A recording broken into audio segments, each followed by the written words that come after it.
So first of all, thank you to Shyamji and Vijayji for organizing this event and having this brainstorming on especially attaining the Sustainable Development Goals 3, 6.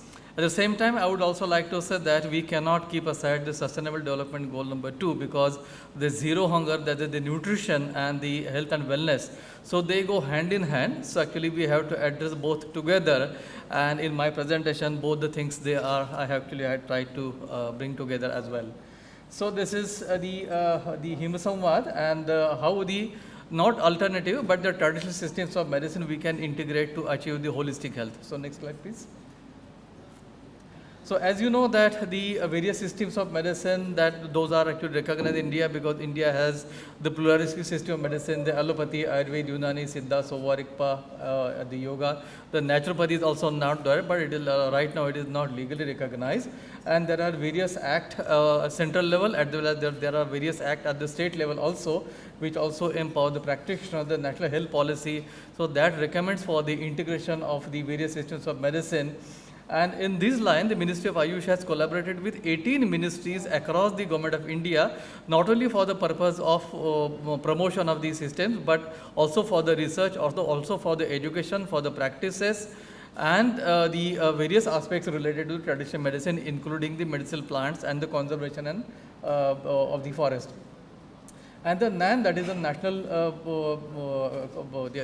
National Ayush Mission. So yearly we have the National Ayush Conclave, and under this National Ayush Conclave, we interact with the various ministries and departments across the country, and all the ministers and the policy makers, they are invited for the dialogue. Next. So since we are talking about the Sowa-Rigpa, just to give a glimpse about what Sowa-Rigpa is, because Sowa-Rigpa is widely practiced in especially the Himalayan states, but the presence is not there in the other parts of the India. At the same time, in the Himalayan states also, the number of practitioners is very limited, and though actually the Sowa-Rigpa got recognized in year 2010.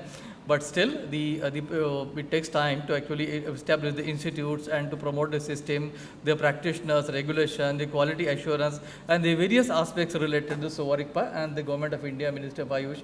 So they are working on that. Next. So in this line, the Government of India has established the National Institute of Sowa-Rigpa at Leh, Ladakh. At the same time, the Ministry of Ayush has also supported the State Government of Sikkim and State Government of Karnataka to establish the institutes, and the CUTS and the CIBS, these are the two institutes under the Ministry of Culture. So Ministry of Ayush has also supported these institutes as well.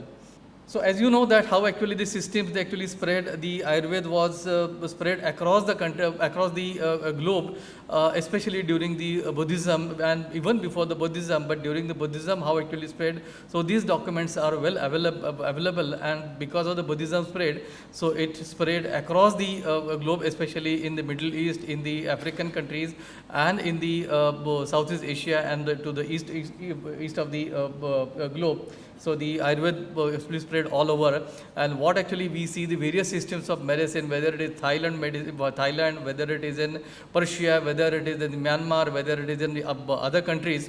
So all these countries, the traditional medicine, it is originated out of Ayurveda only, and till late, that is till 1990s, it was being called as Ayurveda, and after that the various countries they started changing their national laws, and after that the various traditional systems of medicine, they are called by their own country's name. So when we talk about the health, so the health, next slide please also. So it depends upon the various aspects. So in that the genetic, behavioral, the environmental, the economic, so these various aspects, they are very important. And when we talk about these various aspects, so these aspects have to be taken when we talk about the health and wellness, because when we talk about the wellness, it is not just the health, but the other factors as well, including the environmental factors. And in the Himalayan state, these are the major issues, especially the neonatal preterm birth, the lower respiratory tract infection, the diarrheal diseases, the deforestation, the poor nutrition, lower respiratory tract infection, drug susceptible TB, the diarrheal diseases, and at the same time the NCDs. So these are the various issues, and the issues in different states in the Himalayan state, they are different. But these are the overall the diseases which are there in the various states, and we have to address these diseases through the traditional systems of medicine, through the yoga, through the Sowa-Rigpa, through Ayurveda, and the, whatever the resources that we have. So for the yoga, the government India has done a lot of efforts, and now the yoga is now being practiced all over the world in all the countries, and this year it was the Yoga Sangam. Next. The major health initiative that we have taken is the Mission Utkarsh. Under the Mission Utkarsh, the Ayurvedic formulation, it is actually introduced in the part of the nutrition, and because the nutrition is very important, especially to deal with iron deficiency, anemia, and various health issues. And there is a lot of science behind that, so I won't go into the details of that. But because of the success that we received and the evidence that we actually generated, so because of that, these are now included under the Mission Utkarsh in the 5 districts in 5 states. The antenatal care project is the another one. The NPCDCS is the first major program. So that was launched in the year 2014. And in this, the Ayurveda, Yoga, Unani, and the homeopathy, so they were integrated especially for the cancer, the hypertension and diabetes control. And the result, and the yoga was the common in all these things. The integration of Ayush in AIMS is already being doing. The CIMR, that is the Center for Integrative Medical Research, so that is that has been supported by the Ministry of Ayush, and lot of research on yoga is happening, especially in neurology and cardiology in AIMS New Delhi. The Ayurveda intervention in the management of MDF, TB, and cachexia, so that research is also going on. We have also collaborated with the Tata Cancer and National Cancer Institute at Jhajjar. And Ayurtech is the major initiative in this. Ayurtech, we are collaborating with the various IITs for having the technology integration with the Ayush systems and promoting them to form the startup and to scale up their products as well. So this is regarding the various initiatives, the National Ayush Mission. Under that, the NPCDCS now we have brought under the National Ayush Mission, and the various health program, including the Supraja, that is the neonatal care. So that also we have now brought under the NAM, and the Vayomitra, that is for the geriatric health care, because now the age is also advancing. So that also we have brought in. So this is regarding the Supraja, where actually the Ayurveda intervention, it has the focus on the nutrition as well as some preventive aspects are there. And the yoga is also there, and with that we have also developed the calendar as the Ayush Janani nutritional calendar, and it is mainly focused on the nutrition and the antenatal care of the Ayurveda, and the results are outstanding. I would just like to mention one, that usually the time taken by a primary to deliver a baby is 24 hours to 48 hours. But with this, it can be reduced only up to 6 hours. So within 6 hours, the mother becomes free. There is no maternal distress. There is no fetal distress. There are many other advantages as well. There are other various the aspect that we have already addressed. It is the anemia, malaria, tuberculosis, COVID, antenatal care, musculoskeletal pain, because this is the most common thing, the diabetes, hypertension, and so many things that we have already addressed. And the various projects, they are being implemented in the country, including the various Himalayan states, in Arunachal Pradesh also, in the Meghalaya also, in Himachal Pradesh also, in the Leh also. And the digital health is a major initiative that the Government of India Ministry of Ayush has taken. And this is the most important thing, because when we talk about the far-flung areas, especially the remote areas, so it is possible to actually access them with the digital health. And this digital health, actually we can interact with the state governments, and we can strengthen in the various parts of these Himalayan states, so that we can have our outreach. So standardization, that is the service standards as well as the medicine standards. So both they are being addressed by the Ministry of Ayush. Now this is the important aspect that I would like to focus in this. This focus on the SDG 2, that is the zero hunger and nutrition, so that must be there. And when we talk about the zero hunger and the nutrition, so here I don't mean to say that nutrition means the wheat and rice, but nutrition means how actually we can utilize their local health traditions and the local resources.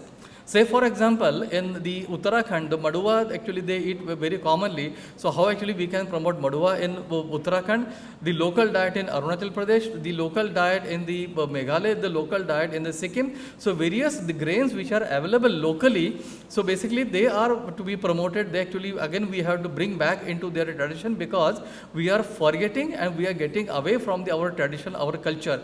So this is a very important aspect that is to be done, and that has the economical aspect as well. That's why we have to promote the local tradition of the food practices. So this is very important. There are 3,000 edible plant species in India, but hardly 500 plant species are actually the people know that they are edible. So there are 3,000 edible plant species. So every state they have the unique practices. These practices need to be recommended, these recorded, and further they should be actually promoted. Generate awareness among the community about the self-health, the scientific reasoning behind the various cultural traditions with focus on nutrition. जो हम खाते हैं उसके पीछे actually scientific reasoning क्या है. अगर हम उसको सेक के खाते हैं तो सेकने से क्या होता है, 60 डिग्री पे सेकना है कि 100 डिग्री पे सेकना है. ये जो अलग अलग एस्पेक्ट्स है इसको हमें कम्युनिटी को बताना होगा, चाहे वो फूड टेक्नोलॉजी के माध्यम से हो, चाहे वो स्कूल्स में हो. तो ये जो सारा कम्युनिटी का अवेयरनेस है, so that actually we have to bring in the schools. Though the national education policy, it recommends for this integration of the traditional medicine, the traditional sciences, everything in the school, but ultimately the syllabus at the school level, at the every state. So the state boards, they have the authorities. So this needs to be taken with the state authorities regarding their dietary habits, lifestyle, what time to wake up, etc. The education of Ayurveda, Yoga, Sowa-Rigpa to the local students. This is very important because it is not possible to actually import some people from the outside, whether from Maharashtra or Madhya Pradesh or Kerala into Arunachal Pradesh. So we can't expect that. So we have to actually train and we have to promote these systems in those states so that they can actually stay here, they can actually practice here, they can support their health system. So this is very important. The training of the traditional medicine should be given. There are, especially in Arunachal Pradesh or Meghalaya, so there are many local health practitioners, they are there, local healers are there. These local healers, they should be trained into these practices so that their services, they can be utilized through digital health. Say for example, the hospital, the doctor, they can sit, they can actually interact with these traditional healers, they can suggest some medicines, and then these medicines, whether the supply of the medicines, whether getting some more questions, so other things they can be done with the help of these traditional healers. Because of the legal provision, the traditional healers, they cannot be given the license to practice. So these are the limitations, but at the same time, how actually we can overcome these issues, the legal issues, how actually we can recognize their prior learning art. So all these things they can be done, and for that the Health Sector Skill Council is also in place. The training and capacity building to the local healers to utilize their services and supporting staff to increase the outreach. At the same time, support to the state government in developing the integrative guidelines focusing on the state-specific issues. So this is very important. As mentioned by Ashutosh ji, there are challenges in developing the integrative guidelines. There has to be the evidence, but there is a lot of evidence also available. The Ministry of Ayush has the Ayush research portal in which more than 40,000 research publications they are already in place. There are a lot of other evidences also. So the state specific, the steering committee, they can be constituted and they can actually work together and have these different guidelines. We have developed the guidelines at the national level, whether they are the standard treatment guideline, whether they are the guideline for the diabetes. I mentioned about the Supraja, that is for the antenatal care. So taking the clue from these guidelines, we can have the state specific guidelines. We can have the collaboration for the research with the state national institutes, that like we have with the IITs. So likewise the national institutes are there, the regional institutes are also there. So how actually we can integrate for the purpose of technology integration with the various state level institutes, the digital health, and the other aspect, which that's why actually I have given in different color, the conservation of the forest, the sacred gurus, the surveillance. So this is also very important, because when we talk about the health and wellness, so we cannot actually isolate ourselves from the environment. So environmental aspects, so they are very important. Through the Ministry of Education, we have promoted the concept of Poshan Vatika, that is the Nutri Garden. How actually we can promote this Nutri Garden in all the schools throughout the Northeast, so that will also educate the children about that. Minimizing the use of antibiotics. Most important thing, because the antimicrobial resistance is a big issue all over the world. So here how actually we can minimize the use of antibiotics, not only in the human being but also in the animals. So this is very, very important. So we have to work in collaboration with the animal husbandry department as well. The focus on soil conservation is most important thing. We are talking about the water, but when we talk about the scarcity of the water, 1 cubic meter the soil, so that can actually store 600 liter of water. So 1 cubic meter of soil, like, it can actually restore with the 600 liters of water. So the soil conservation is most important, and most of the pollution in the water that comes through the soil. So focus on the soil conservation should be there, and we have to promote the IPC, that is the integrated pest control. So how actually we can minimize the use of the pesticides. So that also we need to focus on this, and these are the various the mechanism probably that we have to work it. So I think I have done. Thank you very much.